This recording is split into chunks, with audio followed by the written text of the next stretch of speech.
বৃত্ত। So first of all যে জিনিসটা আমি একটু বলতে চাই যে বৃত্ত কি, হ্যাঁ। তো বৃত্ত নিয়ে বেসিক কিছু কথাবার্তা দিয়ে আসলে ক্লাসটা শুরু করি। আমার বৃত্তের সংজ্ঞা তোমাদের সবারই এতদিনে জানা উচিত, এত বছর বয়সে অবশ্যই তোমরা বৃত্ত চিনো সবাই, ঠিক আছে। বৃত্ত কি ভাইয়া? গোল দেখতে যে জিনিস তার নামই হচ্ছে বৃত্ত তাই না? ব্যাপারটা এরকম। বাট না, এটা যদি আমরা অফিসিয়াল সংজ্ঞা দিই তাহলে হচ্ছে যে নির্দিষ্ট বিন্দুকে কেন্দ্র করে, ঠিক আছে। তাহলে আমরা একটু লিখি যে বৃত্তের মধ্যে কি কি থাকে। প্রথমে থাকে হচ্ছে ভাইয়া নির্দিষ্ট বিন্দু, নির্দিষ্ট বিন্দুকে কেন্দ্র করে, তাহলে এটাকে আমরা নির্দিষ্ট কেন্দ্র বলতে পারি, ঠিক আছে। নির্দিষ্ট কেন্দ্রকে, নির্দিষ্ট কেন্দ্র থেকে একটা নির্দিষ্ট দূরত্ব মেনটেন করা হয়। কি মেনটেন করা হয় ভাইয়া?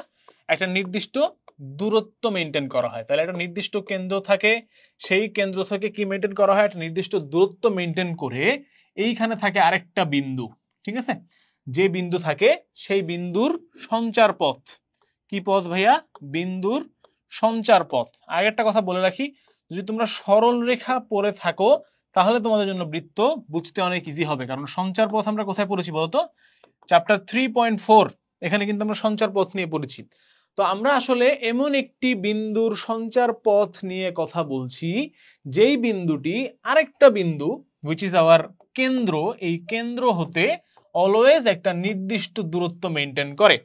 সো সে যখন এখানে থাকে তখনও কেন্দ্র থেকে তার দূরত্ব আর, সে যখন ঘুরে ঘুরে ঘুরে ঘুরে এই পয়েন্টে আসে তখনও তার দূরত্ব আর, সে যখন ঘুরে ঘুরে এখানে আসে তখনও তার দূরত্ব আর।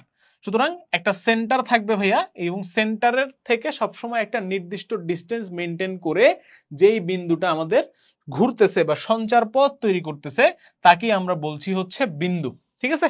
তো এই বিন্দুটাকে আমরা সাধারণত পি বা পয়েন্ট এক্স ওয়াই দ্বারা ডিনোট করে থাকি, ঠিক।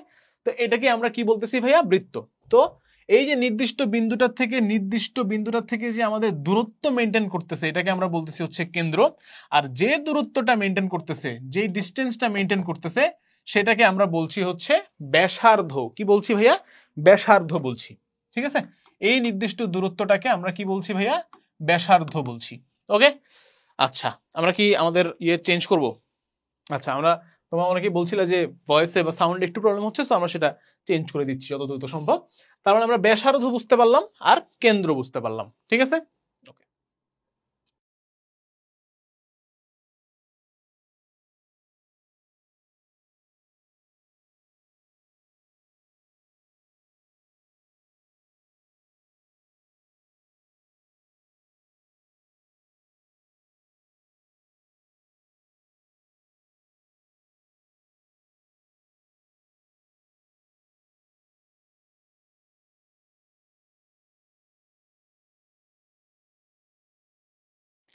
এখন তোমরা একটু জানো যে সাউন্ড কোয়ালিটি ইমপ্রুভ হয়েছে কিনা।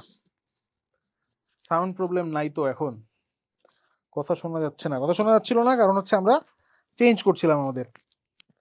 উষা উষা বলেছে ভাই আপনাকেই তো খুঁজছিলাম এতদিন, এই তো চলে আসছি ভাইয়া, টেনশনের কোনো কারণ নাই। ওকে, এখন এখন সব ঠিক আছে কিনা দেখো ভাইয়ারা। তো যেটা বলছিলাম যে আমাদের নির্দিষ্ট কেন্দ্র হতে নির্দিষ্ট দূরত্ব মেনটেন হবে, এই নির্দিষ্ট দূরত্বটাকে আমরা কি নাম দিয়েছি? ব্যাসার্ধ নাম দিয়েছি। আচ্ছা, ভালো কথা। আর যদি এমন হয় যে এই পার্টিকুলার পয়েন্ট থেকে আমরা আরেকটা পার্টিকুলার পয়েন্টে যেতে চাই, কি করতে চাই? আরেকটা পার্টিকুলার নির্দিষ্ট পয়েন্টে যেতে চাই, যেই পয়েন্টটা হচ্ছে কি আবার আমরা কেন্দ্রর মধ্য দিয়ে যাব। কি করব?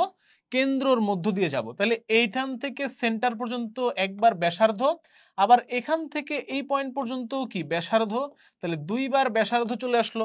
তার মানে 2 ইন্টু ব্যাসার্ধ হয়ে গেল, এবং সেটাকে আমরা আসলে বলছি কি বলতো ভাইয়া? ব্যাস। সেটাকে আমরা কি বলছি? ব্যাস।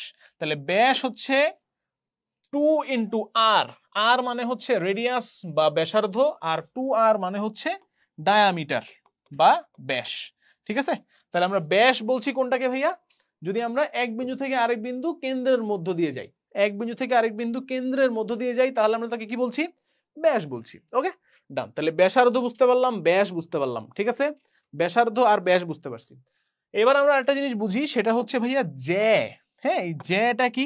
জ্যাটা হচ্ছে যে যদি আমার বৃত্তের উপরে দুইটা বিন্দু থাকে, এ বিন্দু নাম্বার 1, বিন্দু নাম্বার 2, কিন্তু এই দুটা বিন্দু কেন্দ্র দিয়ে যাবে না, এই দুইটা বিন্দু জাস্ট সংযোগ হবে, জাস্ট যুক্ত হবে, কিন্তু কেন্দ্রের সাথে এর কোনো সম্পর্ক নাই। তাহলে আমরা তাকে কি বলতে পারি ভাইয়া?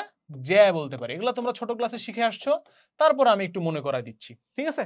তাহলে ভাইয়া কেন্দ্র বুঝলাম, ব্যাসার্ধ বুঝলাম, ব্যাস বুঝলাম, জ্যা বুঝলাম। আর কি আছে ভাইয়া? এই যে আমাদের রাস্তাটা, সার্কুলার যে পাথটা, পুরা পাথটাকে আমরা কি বলি ভাইয়া? পরিধি বলে থাকি। কি বলে থাকি ভাইয়া? পরিধি বলে থাকি। কি বলি? পরিধি বলি। এবং এই পরিধির যে ভ্যালুটা ভাইয়া, পরিধির ভ্যালুটা হচ্ছে 2 ইন্টু পাই ইন্টু আর। এটাও তোমরা নিশ্চয়ই জানো। ইংলিশ ভার্সন স্টুডেন্টদের জন্য বলি আমরা সার্কামফারেন্স, ব্যাসার্ধকে বলি রেডিয়াস, ব্যাসকে বলি ডায়ামিটার, আর এই তো আর কি পড়াইছি, কেন্দ্রকে বলি সেন্টার, পরিধিকে বলে সার্কামফারেন্স। বোঝা গেছে? সার্কামফারেন্স কত? 2 পাই আর। আচ্ছা, আর একটা জিনিস, এই যে পাই আছে এখানে দেখতে পাচ্ছ, পাই, পাই জিনিসটা কি ভাইয়া? অনেকে আছে যে তোমাকে যদি আমি জিজ্ঞেস করি যে ভাইয়া পাই কি বলো তো, দেখি তোমরা কয়জন পারো, কমেন্ট বক্সে একটু লেখো তো ভাইয়া পাই কি জিনিস। ঠিক আছে, তোমরা ম্যাক্সিমাম স্টুডেন্টরা পাই লিখবা হচ্ছে পাই। ভাইয়া পাই কি? ভাইয়া pi is equal to 3.1416। That is not the definition. পাইয়ের ডেফিনিশন আছে ভাইয়া একটা। পাইয়ের ডেফিনিশনটা কি?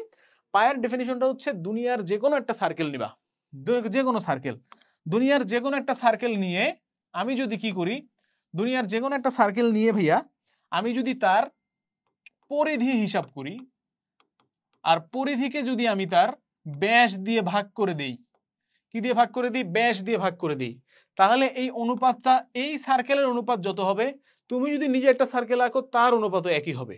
দুনিয়ার যত সার্কেল, এই সার্কেল, এই সার্কেল, দুনিয়ার যত সার্কেল, গোল বস্তু যা কিছু আছে সবার জন্য সমান হবে, কনস্ট্যান্ট হবে, ধ্রুবক হবে, এবং সেটাকে আমরা কি বলছি? পাই বলছি। সেটাকে আমরা কি বলছি ভাইয়া? পাই। এবং সেই রেশিওটার ভ্যালু হচ্ছে 3.1416।